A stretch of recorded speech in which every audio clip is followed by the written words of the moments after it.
अगर आप भी चाहते हैं नए वीडियो एवं नए ऑडियो देखने एवं सुनने के लिए तो हमारे गोल्ड स्टूडियो चैनल को सब्सक्राइब जरूर करें एवं बेल आइकन दबाना ना भूलें।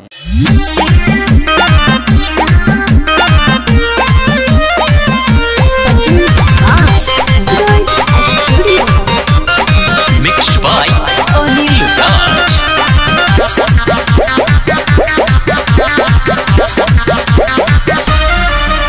रही रही हमारा के घुरतावे सखिया पीछा पहले रलई दुआरी बदियतिया ए सखी रही रही हमारा के घुरतावे सखिया पीछा पहले रलई दुआरी बदियतिया एक कादा से बानी अकुताइल ए सखी अकुताइल ए सखी ए सटे जावा प ए सटे जावा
नमरिया कमरिया जब हिलाइए सखी ए सटे जावा फेंकता नमरिया कमरिया जब हिलाइए सखी।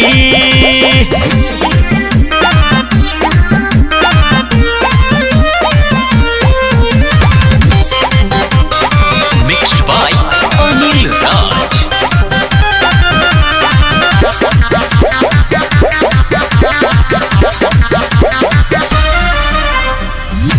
देखियो खोरा हमके धल चाहे खोरा तोहके कोई से बताई संजय निरमोही हवे अलका गोस्वामी आके रउए समझाई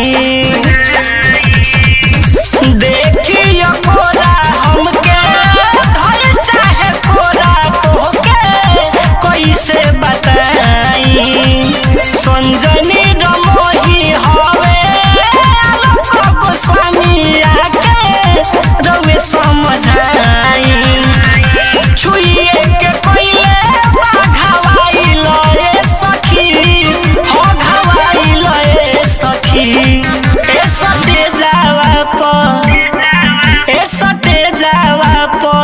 फेंकता नमरिया कमरिया जब हिलाइए सखी।